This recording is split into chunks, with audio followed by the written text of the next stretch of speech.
The trade of the decade just sent shockwaves through the NFL, and while one powerhouse is celebrating, the Windy City is holding its breath. Did the front office just save our future by staying disciplined, or did we watch a transformational superstar slip through our fingers for the sake of a few draft picks? This isn't just about one player, it's about a line in the sand that could define this franchise for the next 5 years. Before we break down every high-stakes detail of this Maxx Crosby saga and the ripple effect it has on our roster, do me a massive favor. Hit that like button, share this with every diehard fan you know, and subscribe to the channel so you never miss a second of this breaking news. The news is official and it is a gut punch for anyone who wanted to see a game-changer in our uniform. Maxx Crosby is headed to Baltimore. Now, let's be real, the cost was absolutely staggering. The Raiders held their ground like a brick wall and secured 2 first-round selections, including a top 15 pick at number 14. I know a lot of you are frustrated, maybe even a little angry. Crosby is the ultimate blue-collar defensive end. He plays with a motor that never quits, he's a massive leader in the locker room, and honestly, he feels like he was born to play in our city. But we have to look at the cold, hard math of the NFL. Because our first-round pick sits at 25, we would have had to give up those 2 firsts plus a high-level starter or even more mid-round capital just to get the Raiders to even consider our offer over Baltimore's. Was that a price worth paying? Would you have been willing to mortgage the next 3 years of our draft history and lose a key veteran starter just to bring Crosby to town? The front office deserves massive credit here for not blinking in a game of high-stakes poker. It is so easy for a GM to get reckless when a shiny object like an all-pro pass rusher becomes available, especially after the solid season we just put together. We are finally seeing progress, and the temptation to take a shortcut to greatness is always there. But look at the facts. Crosby has played a massive number of snaps over the last few seasons, and is coming off a knee procedure this offseason. He is an incredible talent, but at what point does win now desperation turn into a long-term disaster? We aren't in the same position as the Ravens. They are in a frantic Super Bowl or bust pursuit of a ring right now. We are building a sustainable, decade-long winner. Overpaying for a veteran with a high mileage count, no matter how much heart he has, is exactly how teams end up stuck in salary cap purgatory with no draft picks to fix the mess. Question of the day: if you were the general manager sitting in that war room, would you have offered those 2 first-round picks plus a starting caliber player to secure Maxx Crosby? Or was staying out of this bidding war the smartest move for our future? Tell me yes or no in the comments right now and give me your reasons. I'll be jumping in there to see what you guys think. Since the big trade didn't happen, the focus has to shift immediately to what comes next. The front office hasn't been sitting on its hands. We've already seen the move to bring in Garrett Bradbury to stabilize the center position.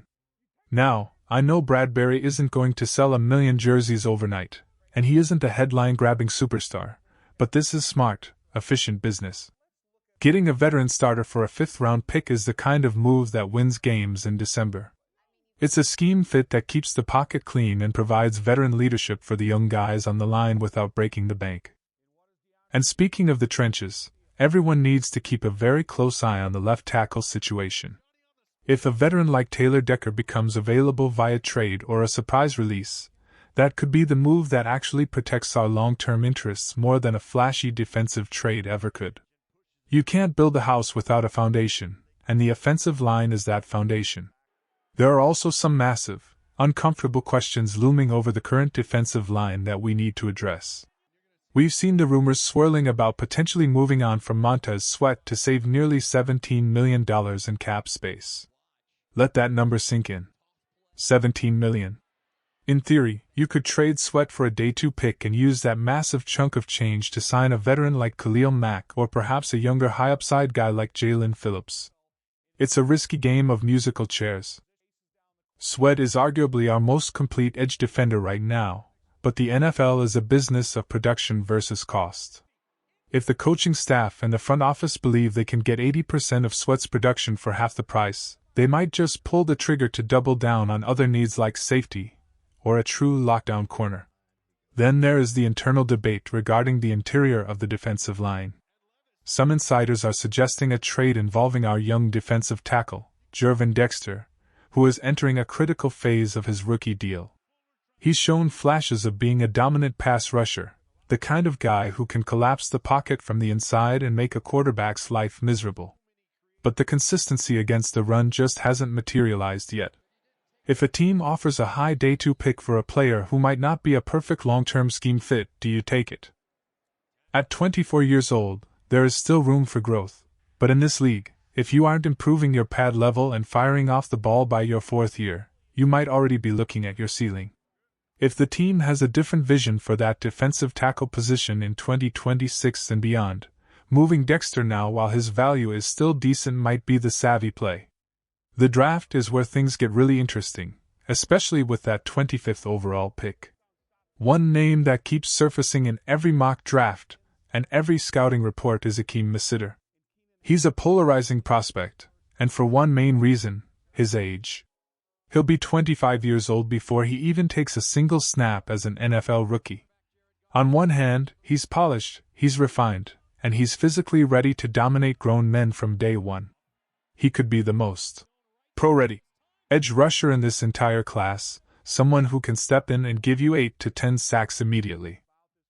On the other hand, do you really want to spend a prestigious first-round pick on a guy who is already nearing his physical peak?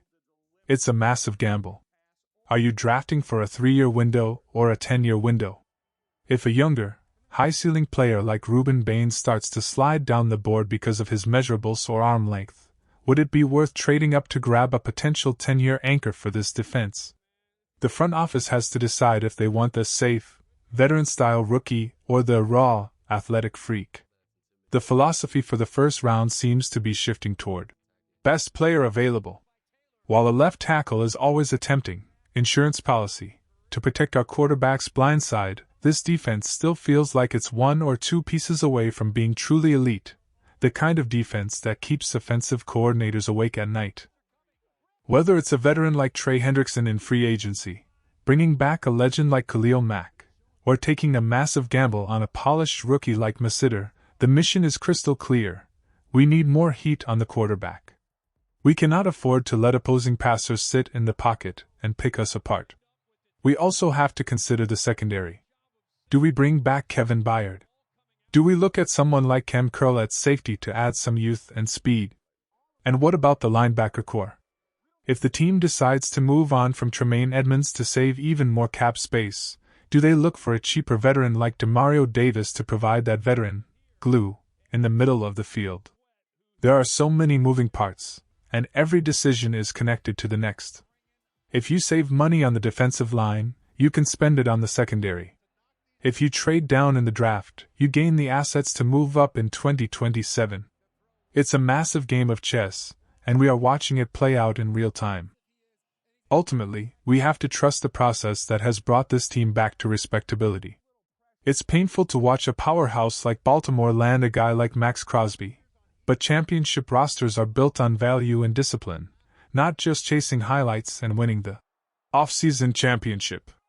We have the draft capital, we have the cap flexibility, and most importantly, we have a front office that refuses to be bullied into a bad deal just to appease the headlines. We are building something real here, something that can last. The next few weeks are going to be an absolute roller coaster of rumors, surprise cuts, and roster shuffling. Every move the Bears make from here on out is a building block toward a playoff run. We aren't just looking for serviceable anymore. We are looking for difference makers. Whether that's through a savvy trade for a veteran tackle or finding a diamond in the rough in the late rounds of the draft, the strategy is about being calculated. Is there a specific player you are screaming for the team to draft this year? Is there a name I haven't mentioned that you think is the missing piece for this Chicago defense? Drop a name in the comments, and let's see who the real fan favorite is. I want to know who you guys are scouting. We're going to be tracking every single update on the waiver wire, every whisper from the trade block, and every move on the draft boards every single day. If a trade breaks, if a star is released, or if the Bears make a move for an edge rusher, we are going live immediately to talk about it with you in real time. This is the most critical offseason we've had in years, and the moves made today, or the moves that were smartly avoided, will determine if we're playing deep into January next year. Stay locked in, keep the conversation going in the comments, and as always, stay loud, stay passionate, and keep believing in the direction of this franchise. We are on the verge of something special, and I'm glad you guys are here for the ride. We will see you on the next one. Bear down.